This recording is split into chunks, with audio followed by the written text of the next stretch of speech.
queridos, ¿cómo están? Gracias por estar con nosotros un día más en esto que es Estudio Bíblico.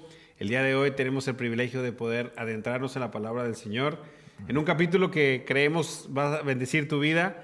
Todo lo que la palabra de Dios dice, todo lo que tiene es, como misma lo dice, es para instruir, es para traernos a la verdad de Jesús, es para conocer más a Dios. Y es lo que queremos hacer aquí. Ese es el propósito de los estudios bíblicos, que puedas tomar tiempo para poder entender un poquito más y entender un poquito más a fondo ciertos conceptos, ciertas cosas que estaban pasando en diferentes capítulos. Te saludamos desde aquí, desde Iglesia Leywood. Mi nombre es Alan Álvarez, soy pastor de jóvenes aquí en Iglesia Leywood y me acompaña mi querido pastor, amigo Víctor Jaramillo. ¿Cómo estás, Víctor? Muy bien, gracias a Dios. Gracias, Alan, gracias por esa introducción. Y sí, como decía Alan, es un gran privilegio poder estar aquí para compartir con ustedes y una gran responsabilidad también. Así que, bueno, más o menos, un poquito. No, es bastante. Vamos a entrar en el capítulo de hoy, capítulo 13 de 2 de Corintios. Estamos felices de que estés aquí, estamos felices de poder compartir contigo este día y de que te puedas conectar con nosotros. Esperamos y sabemos que el Espíritu Santo se va a manifestar a través de lo que vamos a hacer hoy, de lo que vamos a vivir y a compartir con ustedes, y ustedes también lo van a poder experimentar allá. Así es. Y bueno, estamos ahorita cerrando lo que es la segunda carta del apóstol Pablo a la iglesia de Corinto. Y entonces ese es el capítulo número 13. Ya es la última, este es el último capítulo de lo que este libro tiene, esta carta más bien tiene. Y primeramente, a manera de resumen, una vez más, Corinto es una ciudad, o era una ciudad estratégica en el mundo antiguo, por su comercio, por el puerto que tenía. Pablo había hecho un viaje a Corinto una primera vez donde pudo establecer una pequeña iglesia, una pequeña comunidad de fe. Hizo después un segundo viaje debido a que se le comunicó que había cosas que estaban haciendo ahí que no estaban correctas. Tuvo que llegar a poner orden, meter un orden ahí. Entonces, esa segunda visita no fue tan grata y golpeó un poco la relación entre los corintios y él. Entonces, la carta de segunda de Corintios básicamente es un tratar de remendar esa relación, tratar de volverla a valorarla, a decir, miren, como cuando un papá regaña y cuando dice, mira, te tuve que regañar, te tuve que poner duro en este tema, me tuve que poner muy duro en este tema, pero es porque en realidad te amo, porque quiero en realidad que madures, quiero en realidad que crezcas, y en ese momento tuve que hacerlo, pero eso no quiere decir que no te quiera, eso no quiere decir que no estoy viendo por lo mejor que tú tienes o lo que mejor que Dios tiene para ti. Entonces, llegamos a este último capítulo, pero también Pablo al cerrar, cierra, como decimos en México, con punch, con ¡buah! Cierra durísimo porque necesita aclarar que aunque esta es una carta donde está tratando de arreglar un poco la relación, también es como que no quiero que se te olvide, hasta cierto punto dijeron así, podemos ser amigos, pero no se te olvide que sigo siendo tu papá. Como que todavía tengo un grado de autoridad que necesito marcarte para que no te vuelvas tan familiar que se te olvide y que podamos entrar otra vez en otra situación donde pueda entrar. Entonces, comienza esta primera carta y entonces empieza él a hablar acerca de una posible o una tercera visita que va a hacer. Y entonces ahí es donde empezamos. Claro que sí. Voy a leerte versículo 1 y 2, si me pueden ustedes acompañar desde su casa, desde el lugar donde nos estés viendo, y lo lees conmigo también. 2 de Corintios 13, versículo 1, y dice, esta es la tercera vez que los visito, y como dicen las Escrituras, los hechos de cada caso deben ser establecidos por el testimonio de 2 o 3 testigos. 2. Ya puse sobre aviso a los que andaban en pecado cuando estuve ahí durante mi segunda visita. Ahora les advierto de nuevo, a ellos y a todos los demás, tal como lo hice antes, que la próxima vez no tendré compasión de ellos. Imagínate, si la segunda visita fue dura y ahora viene a decir que no va a tener compasión. Y que varias veces lo mencionan, esa segunda visita fue la triste, fue la... Sí. Y ahora les está advirtiendo nuevamente, o sea, aténganse. Es que a veces la necedad hay que ser confrontada con cierta dureza y trayendo la verdad, que es lo que está pasando. Si me permites... Claro, sí. En ese primer capítulo, obviamente, está diciendo que es una tercera visita y que será duro con quien tenga que serlo. No necesariamente es como que voy a agarrar parejo con todos y van a ver. No, es como que hay algunos de ustedes que necesitan mano dura, necesitan aprender, y aquel que lo necesita, voy a tener que llegar a ponerlo en su lugar, como es debido y con la autoridad que tiene. Pero está vinculado a que, como lo dice la ley en el primer versículo, menciona los hechos de cada uno deben ser establecidos por el testimonio de 2 o 3. Eso es referencia a una ley en Deuteronomio 19:15, que trata de hablar en presencia de testigos para que de manera legal haya una corrección o haya un caso donde está establecido y está fundamentado no solamente en lo que una persona acusa, sino también que hay testigos que pueden confirmar la razón por la cual están reunidos. Entonces, básicamente, él está diciendo, advierto que voy para allá en manera de autoridad hasta el punto de tipo manera legal y jurídica. O sea, vengo en serio para que esto se pueda poner, de una vez por todas, se pueda poner como es. Claro. Yo opino que es como traer un orden. Principalmente el objetivo de Pablo era edificarlos y redireccionarlos. Claro. ¿Por qué? Porque había algo venenoso que estaba sucediendo en la iglesia, y era esos falsos apóstoles que estaban hablando mal de él, pero también los estaban llevando por el camino que no era correcto. Entonces era como esa redirección que necesitaba la iglesia. Era lo que él estaba haciendo. Estaba corrigiendo para llevarlos al lugar correcto. Para llevarlos a un momento de arrepentimiento genuino, nuevamente, porque ya habían recibido a Cristo, pero a la vez de que caminaran correctamente por donde era, ¿verdad? Eso. Y entonces se apoya, como tú bien lo dijiste, en Deuteronomio, donde decía que si alguien tenía una queja o si alguien quería venir donde un juez con una queja de alguien, tenía que traer 2 testigos. Si no, no era válido. Sí. Entonces es más o menos esa base, como que necesito que los casos que me traigan sea por 2 o más testigos. Claro. Entonces, básicamente no solamente son opiniones o no solamente son alegatos de personas. Y conocemos en el mundo de hoy que cualquiera ya te difama y cualquiera saca cosas, cuentos, ¿y dónde están las pruebas? ¿Verdad? Es lo mismo, es exactamente igual. Exacto. Y entonces, hablando de pruebas, precisamente lo que menciona después en el versículo 3, que va pegado con lo que estábamos mencionando hace unos momentos, que dice, el versículo 3 dice, les daré todas las pruebas que quieran de que Cristo habla por medio de mí. Cristo no es débil cuando trata con ustedes, es poderoso entre ustedes. Y en estos 2 versículos, en el 2 y el 3, lo que hace es, hasta cierto punto, amenaza con poner en su lugar a los que reprendió y a los que necesiten más prueba del poder de Dios, que él puede mostrar que también el poder de Dios no es solamente para salvar, en el sentido de que tenemos esta tendencia a pensar de que es que Dios es amor, Dios viene y Cristo murió por nosotros y Él es básicamente gracia y favor, y sí. Pero no nos olvidemos que también es Dios. Es un Dios soberano. Y el punto es de que sí, como encuentras el amor y la gracia, encuentras también la justicia y la verdad. Y cuando se unen, de repente, en nuestra manera humana de ser, vamos a encontrar que hay cosas que alinear, como decía Víctor hace un momento. Y la prueba es que el poder de Dios puede alinearnos. Y ya que nos puede alinear. Entonces dice, a los que necesiten prueba de que Cristo habla a través de mí, voy a ir a hacer eso. Y además, para que no se les olvide que Cristo no es débil cuando trata con ustedes, es poderoso también. O sea, no te olvides, no nomás tomes la gracia, toma también la justicia que viene de parte de Él.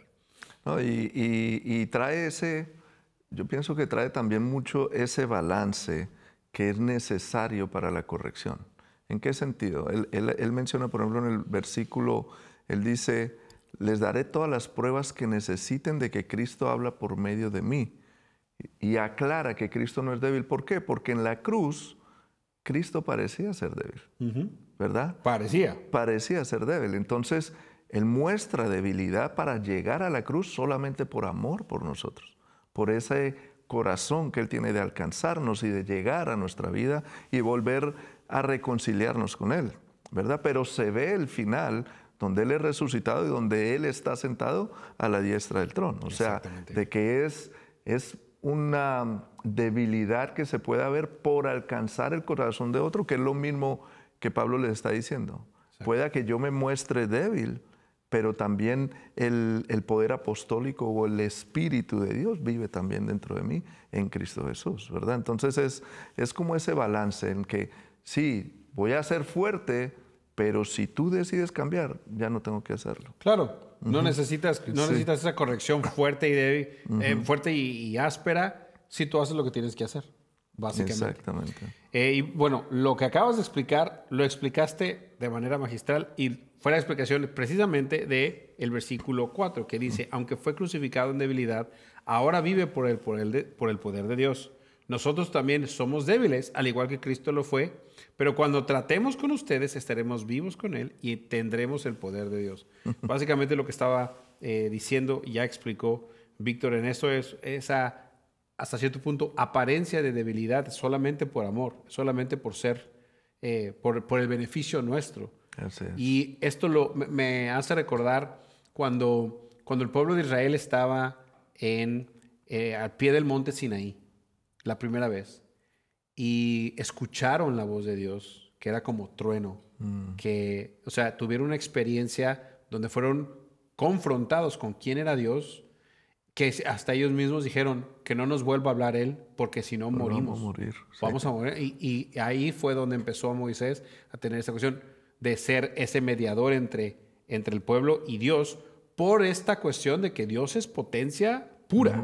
O sea, Dios es poder, o sea, nato, o sea, es un poder, en inglés dice raw, que es poder como desde su propio, como en bruto, diremos crudo, así, en sí. crudo. O sea, es poder total. Entonces, pero al Cristo venir con nosotros y venir aquí a la tierra y poder eso, se muestra débil, pero en realidad no por Él, por nosotros. Por nosotros. Que nosotros no aguantaríamos la voz de trueno, pero sí podemos aguantar a un Jesús que se ve como nosotros, que nos habla como Dios, o sea, que trató de llegar.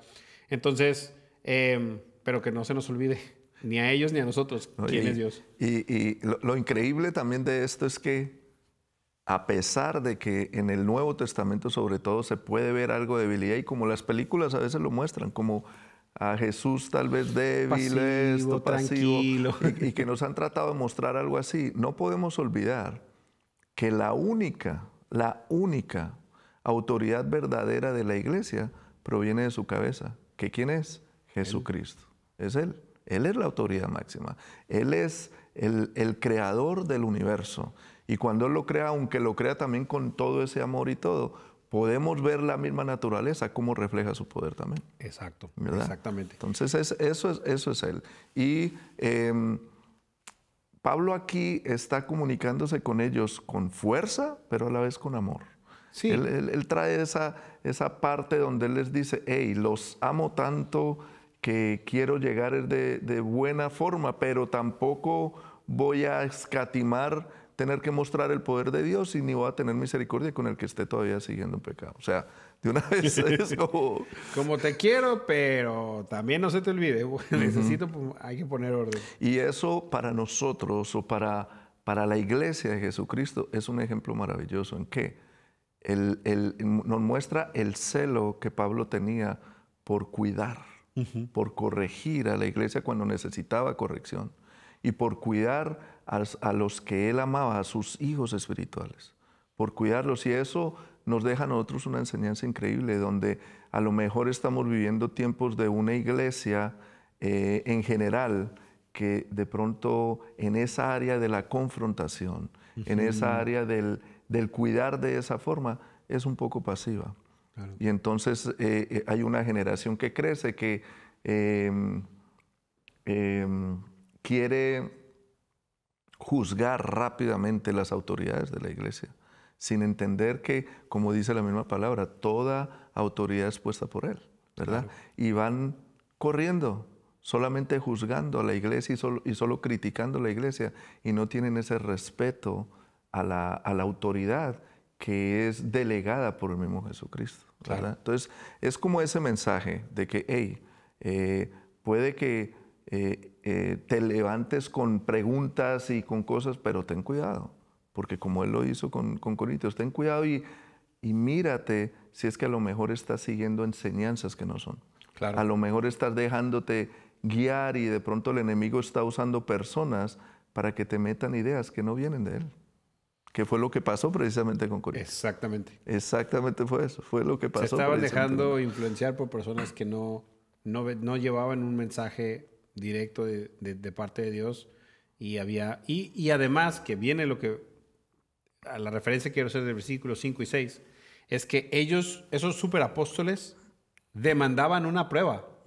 Como que, a ver, pues si Pablo es tan no sé qué, a ver, que nos dé básicamente que nos dé sus diplomas, que nos enseñe quién es, que básicamente nos compruebe dónde están sus credenciales. Pero mira, y te hago un paréntesis ahí, Sí, sí. Lo increíble de eso, ¿sabes qué es? Es que con la estrategia que llegaron, era que ellos se daban cartas entre ellos. Los falsos decían, mira, yo traigo mis cartas de presentación. ¿Y quién se las daba? El compañero de él mismo también, recomendándolo.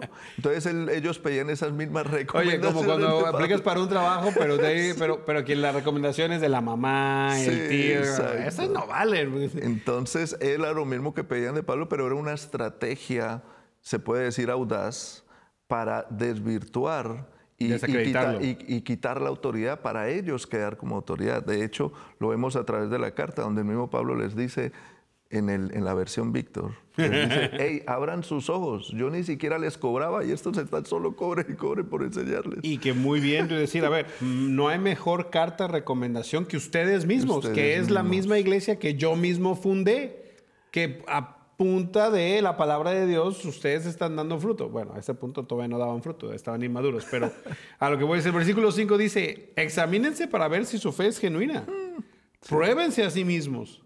Sin duda saben que Jesucristo está entre ustedes. De no ser así, ustedes han reprobado el examen de la fe genuina. Al ponerse a prueba, espero que reconozcan que nosotros no hemos reprobado el examen de la autoridad apostólica. O sea, yo creo que este versículo 5 es un llamado para todos en todo momento.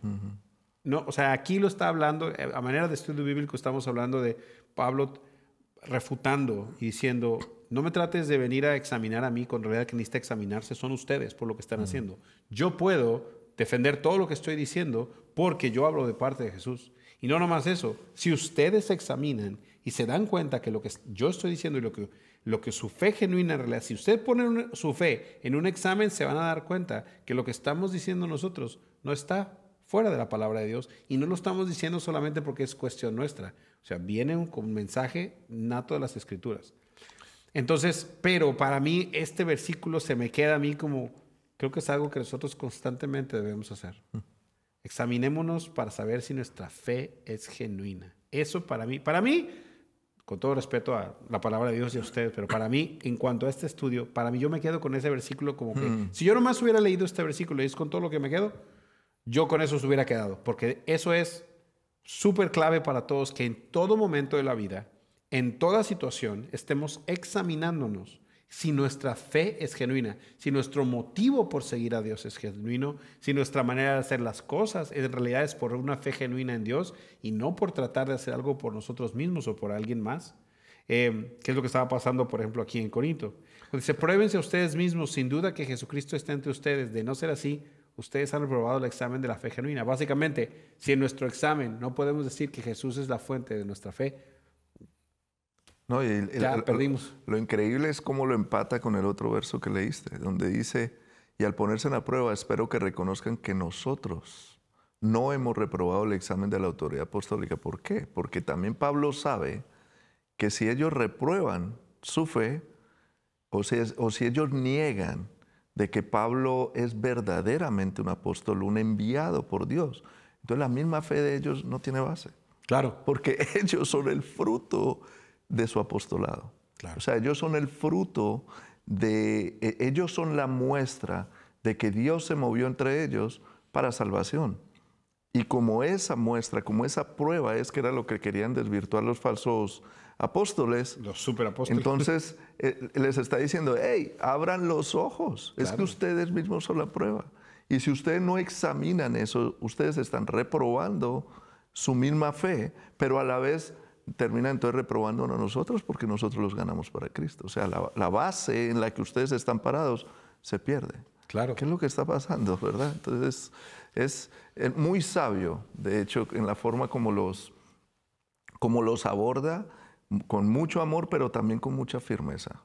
Y a Mucho. cierto punto muy lógico. Sí, O sea, sus argumentos no solamente son, ejemplo, cuando alguna persona está molesta por algo porque lo están incriminando de algo, muchas veces su manera de ponerse defensiva, en su manera de defenderse te das cuenta su madurez. Te das cuenta de cómo responde.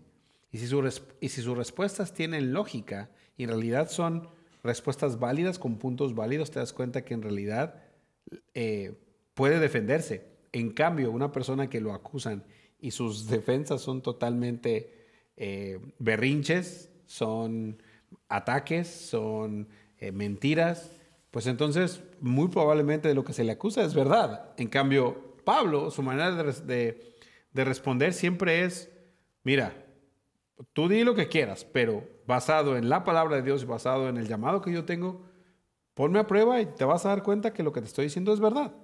O sea, me gusta que no es una defensa emocional o sea, indignada por qué me estás tratando de cuestionar a ti, que soy tu autoridad. No es. No al es revés. defender su orgullo Exacto. o defender su posición, no. Es defenderlos a ellos más, es hacerles caer en cuenta a ellos de quienes realmente son en Cristo. Exactamente. Para eso es que usa esa herramienta tan valiosa que mencionaste de evaluarse a sí mismo. O sea, hey, caigan, como dice nuestro pastor Danilo, caigan el 20. Que les caiga el 20. Sí, claro. Es verdad, es por Dios. Analícense usted mismo y si usted está con las acciones o con las motivaciones incorrectas, entonces, mijo, arréglese. Corrija eso y camine como debe caminar, ¿verdad? Eso es muy colombiano. Mijo, arréglese. ¿Ya se dan cuenta? Sí. Y como mismo Pablo lo dijo en Colosenses, es increíble como lo escribe. Y él dice, mi antiguo yo ha sido ya crucificado con Cristo. Ya no vivo yo, sino que Cristo vive en mí. Así que vivo en este cuerpo terrenal, confiando en el Hijo de Dios, quien me amó y se entregó a sí mismo por mí. Es lo mismo que nosotros, cada uno de nosotros debemos vivir y debemos experimentar. Así es. Es exactamente igual, lo mismo, ¿verdad? Y bueno, continuamos en este capítulo. Quiero leer del versículo 7 al 10, lo voy a leer de corrido para poder sacar pues lo que tiene esa sección de manera más completa y no tan separada. Entonces dice así, versículo 7, una vez más, 2 Corintios 13, versículo 7. Pedimos a Dios en oración que ustedes no hagan lo malo al rechazar nuestra corrección. Espero que no sea necesario demostrar nuestra autoridad cuando lleguemos. Hagan lo correcto antes de nuestra llegada, aun si eso hace que parezca que no hemos demostrado nuestra autoridad. Pues no podemos oponernos a la verdad, más bien siempre debemos defender la verdad. Nos alegramos de parecer débiles si esto ayuda a mostrar que ustedes en realidad son fuertes. Nuestra oración es que lleguen a ser maduros. Ojo con esa. Versículo 10. Les escribo todo esto antes de ir a verlos con la esperanza de no tener que tratarlos con severidad cuando finalmente llegue.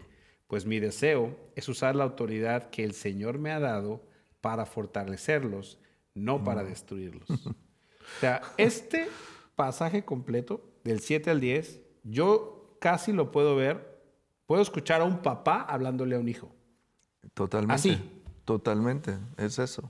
O sea, es un papá hablándole a un hijo diciendo, mira, yo le pido a Dios que en realidad me hagas caso, que lo que te estoy diciendo te dejes corregir y que tomes esta corrección para tu vida, para que no tenga yo que venir a corregirte por la fuerza, sino que lo entiendas por ti mismo.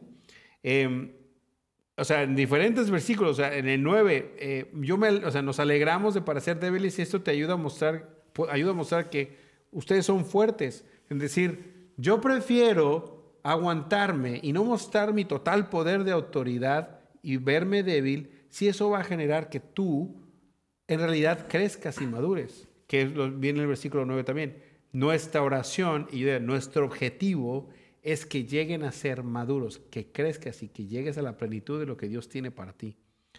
Entonces, todo eso, y al final remata esa sección con, pues mi deseo es usar mi autoridad que el Señor me ha dado para fortalecerlos, no para destruirlos, como diciendo, como un padre ama a sus hijos, quiere más bien edificarlos en vez de corregirlos. O sea, en realidad uno corrige a sus hijos, yo que soy papá, Víctor que es papá, sí, y los que nos están viendo también, nosotros sabemos que la razón por la que corregimos a nuestros hijos no es para mostrarles nuestra autoridad.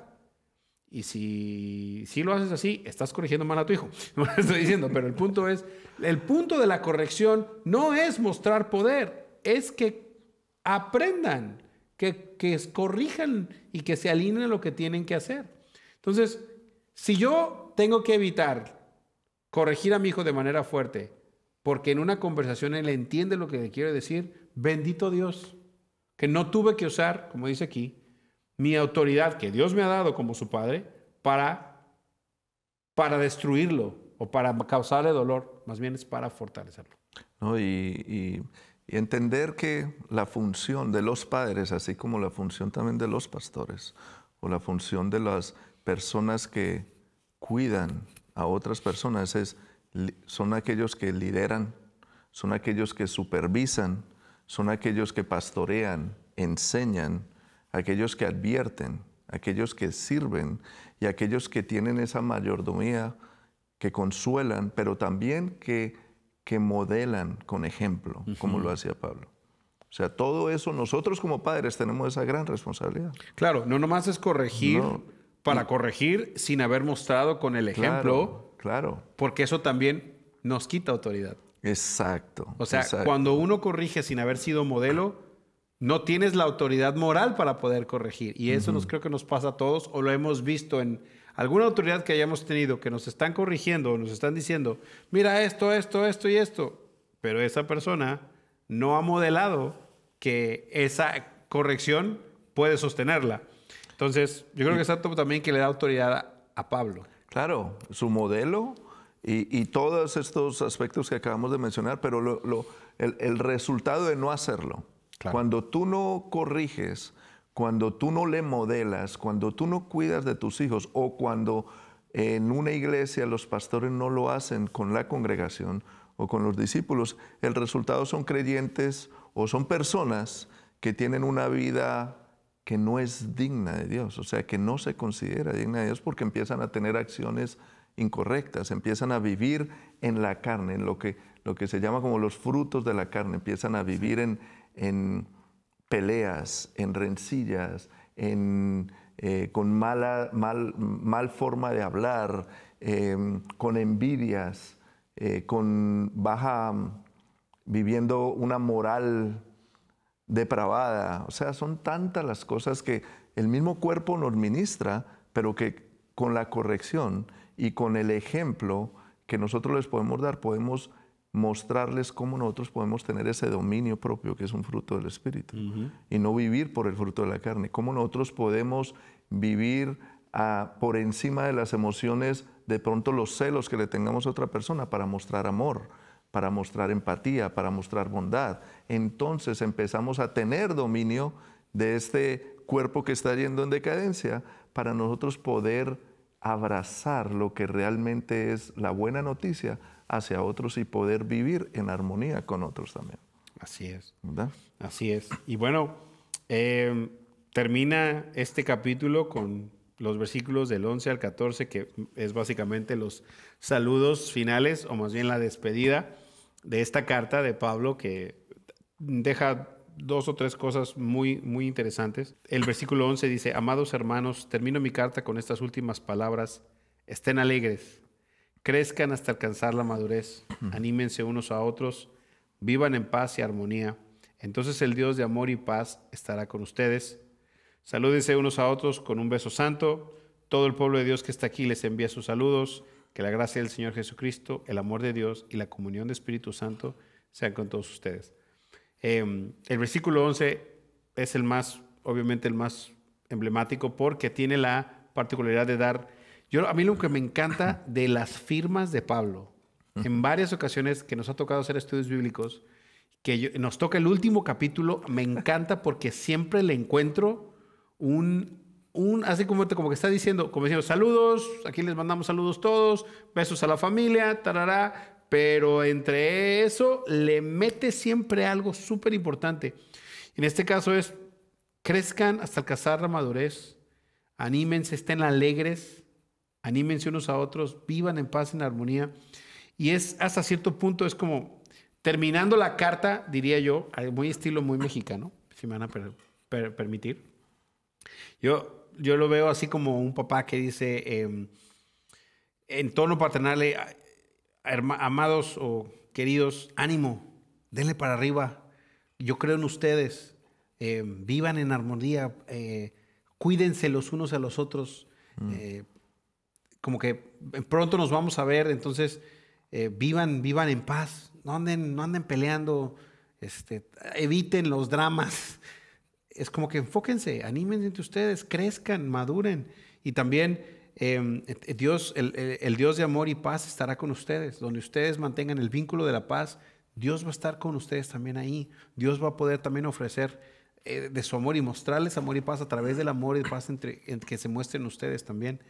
Y bueno, y al final saludos a todos, que la gracia del Señor Jesucristo, el amor de Dios y la comunión del Espíritu Santo sean con todos ustedes. A mí lo que más me gusta de esto es que sella la carta con un énfasis en Dios en su forma completa trinitaria, que le da ese sello de yo no estoy nomás escribiendo esta carta porque a mí se me ocurrió, sino estoy en realidad escribiendo no nomás para comunicar, sino para impartir. Y mi sello para impartir es la misma persona de Dios en sus tres formas, que la gracia del Señor Jesucristo, que el amor de Dios y la comunión del Espíritu Santo sea con todos ustedes. O sea, qué manera para mí de cerrar, aparte de todo lo fuerte que tuvo que decir, diciendo, pero en todo esto, Dios está en todo lo que acabo de decir. Y no nada más eso, quiero que entiendas que por qué es tan importante, porque en la gracia de Jesús encuentras el amor y la corrección también. El amor de Dios mismo es el que nos ayuda a darnos esta corrección y también estos ánimos. Y en la comunión del Espíritu Santo vas a ir aprendiendo cómo madurar. Entonces todos, una cosa con otra, ¡clac!, lo sella. Y para mí me parece eso impresionante. No, tremendo. Entonces, en resumen, tenemos que en este capítulo 13, Pablo lanza una fuerte advertencia a la iglesia de Corintio a que nos examinemos, que examinemos Exacto. verdaderamente nuestra fe, y es esencialmente llamando a una autoevaluación, ¿verdad?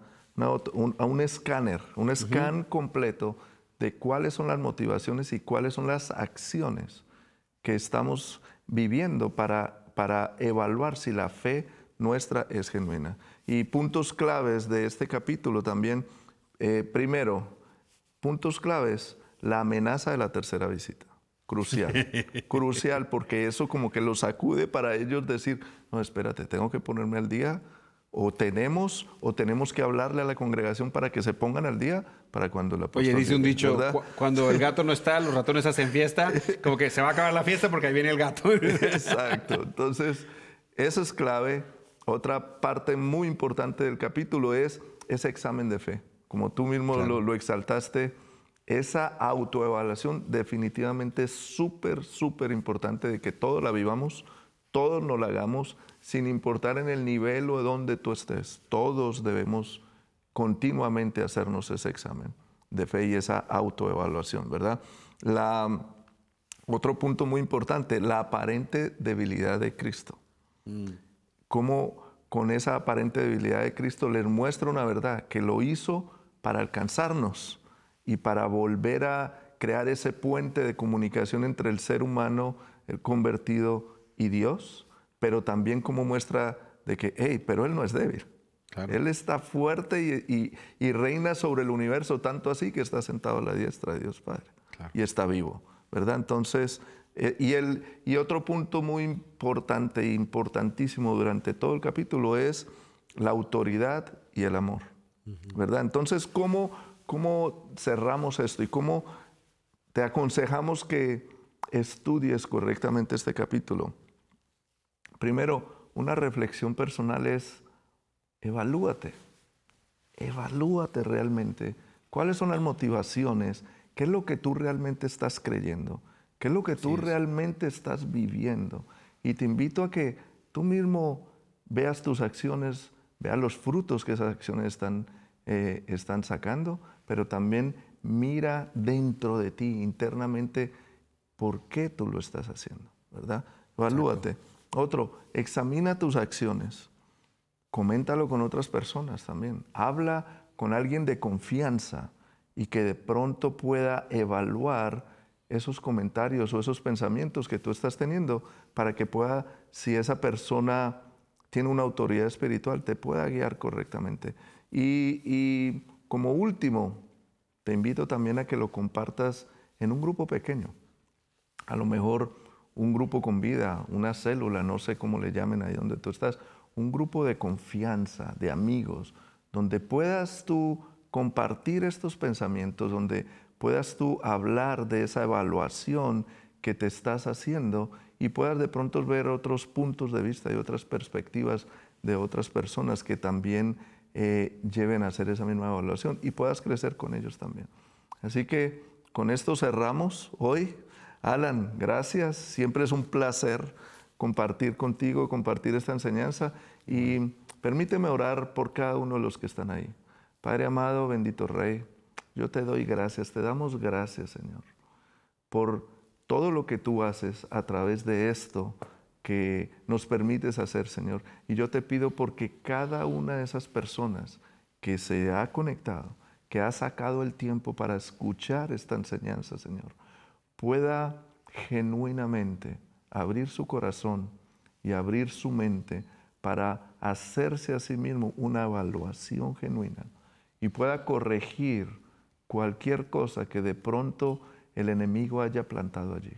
Pueda ser libre de cualquier suciedad que de pronto el enemigo sutilmente haya puesto y pueda regresar al camino tuyo, Señor, donde pueda ser abrazado por ti y donde pueda ser hallado limpio y santo delante de ti, no por sus acciones, sino por el corazón maravilloso que tú le pones y le alcanzas en él. En el nombre de Jesús. Amén y amén. Amén y amén. Una vez más, muchísimas gracias por estar con nosotros. Y no te pierdas el siguiente estudio bíblico aquí en estas plataformas, donde quiera que estés. Te bendecimos. Gracias por estar con nosotros una vez más. Bendiciones.